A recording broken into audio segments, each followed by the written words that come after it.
Welcome to Yes Man's Sky's YouTube channel, the YouTube channel dedicated to No Man's Sky. And today's episode, guys, we're going to be talking about my concerns for No Man's Sky. You know, don't get me wrong, I'm definitely hyped for this game. I'm super excited for it to release on June 21st, but I do have concerns regarding the astronomical scale of No Man's Sky. As I'm sure you've heard 8 quintillion times already that there are 8 quintillion planets within the universe of No Man's Sky.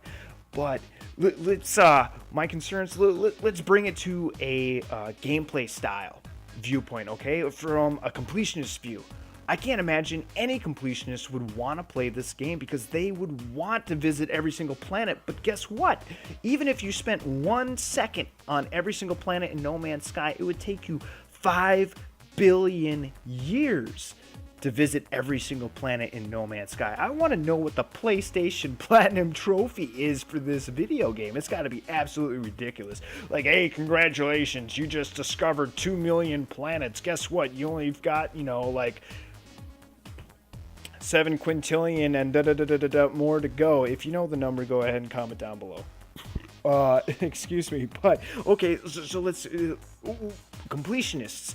Maybe not their game. FPSers. Okay, FPS. There's sort of some first-person shooting going on because you got a multi-tool and you're in a first-person view. You land on a planet. Definitely first-person shooters might be able to get into this game. Role players.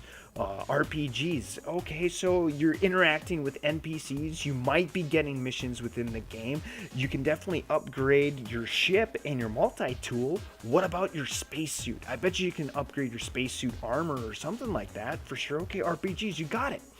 All right. Well, what about RTS? Real-time strategy. Well, I can't imagine that there's any real-time strategy going on, like the eagle's eye view, kind of like Command and Conquer, Age of Empires, StarCraft, that kind of a thing going on in this game.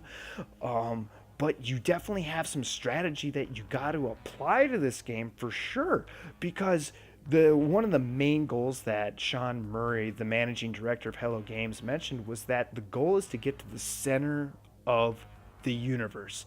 That is one of the larger goals of No Man's Sky. Okay, from an RTS view, you've got this map and you're looking at all the stars. Well, you got to strategize and plan your way on how you're going to get to the center.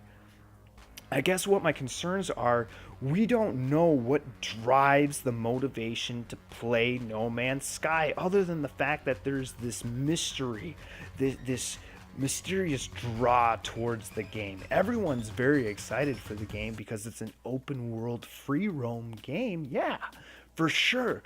But what is in it for us as gamers? Hello Games have been holding on to so many secrets close and tight to their chest that it's driving the hype train, I truly believe, and I really hope that the hype train doesn't get derailed upon launch when we realize that maybe the scale of No Man's Sky is too much. How much is too much? When do we start realizing that a certain size of video game was too much? How many discoveries, planets, solar systems, galaxies explored will it take to get to the center of the universe and to continually captivate our interest? Those are my concerns because these questions we don't have answers to. And a lot of the times, you can ask these kind of questions for all kinds of video games and you will be able to get answers before launch. And you can almost decide from the beta sometimes whether or not you like the game. Tom Clancy's The Division, huge hype train. And the biggest letdown was the fact that the game was not ready to be released. And the reason why I say that is because of how many exploits and hacks and issues they were having. Granted, yes, all video games have issues upon launch, but I truly believe Tom Clancy's The Division had a couple more months of quality assurance testing left to do, but they pushed it out too early. Getting back to No Man's Sky, what drives me to play the video game is the fact that I am a huge sci-fi space geek. I'm not a Trekkie. I do like Star Wars, more 4, 5, and 6. I don't like episodes 1, 2, 3, and 7. It's just I'm not even going to talk about that. I probably just lost a couple of viewers and subscribers right there. I'm sorry, guys. 4, 5, and 6, the originals, are my favorite. The other ones we could do without, in my personal opinion. But what drives me for No Man's Sky, what really got me into the space genre of sci-fi, was the game Mass Effect. The ability to jump in the Normandy and fly to any planet I wanted to within Mass Effect's galaxy. Granted, it was linear in a way, in a sense, because I had to go to a specific planet in order to complete a specific mission. Now, No Man's Sky is completely open and free roam. We don't know if there's going to be missions for us to complete, but we can definitely interact with NPCs and figure out what drives them. What we could figure out what motivates us to do things for them, definitely. But my goal is to jump in a really cool trader's spaceship and trade my way all the way to the center of the universe. And my only concern is that the center of the universe is going to be about 100 hours away, and I might not have the attention span for 100 hours. Well, I might not have the time. I am a dad, so I've got obligations with the family, so it might take me a while, but I will see you guys in the center of the universe eventually. But my concerns are the vast scale for the younger generation of gamers. The average age of American video gamers is 30 years old. My generation of video gamers that grew up on Halo franchises 1, 2, and 3 when Bungie was still making them, we are the average video gamers. We are the ones that really made video games not so much taboo anymore, but just a common occurrence among the household.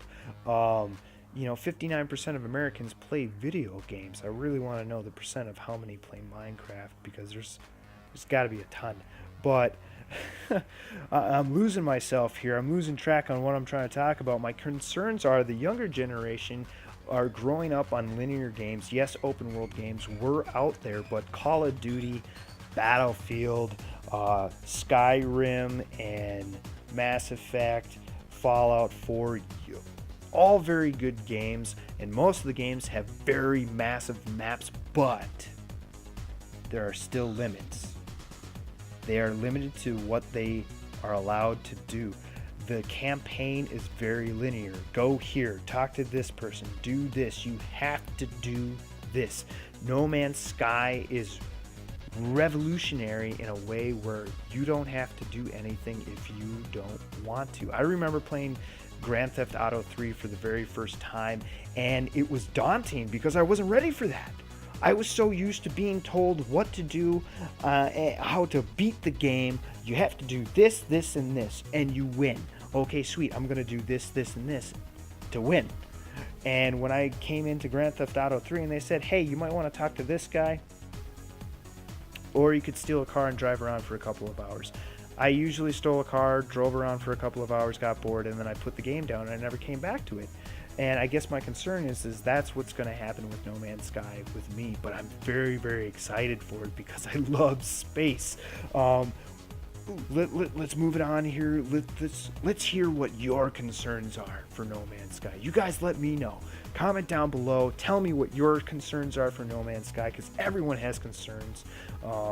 And let me know. And if you liked this video, if you enjoyed me, just talking about my concerns, go ahead and hit like, subscribe, because I've got plenty more videos on the way of No Man's Sky. Once again, I didn't use any gameplay footage. The only gameplay footage you're going to start seeing on my channel is gameplay footage of my gameplay footage. How many times can I say gameplay footage in this video?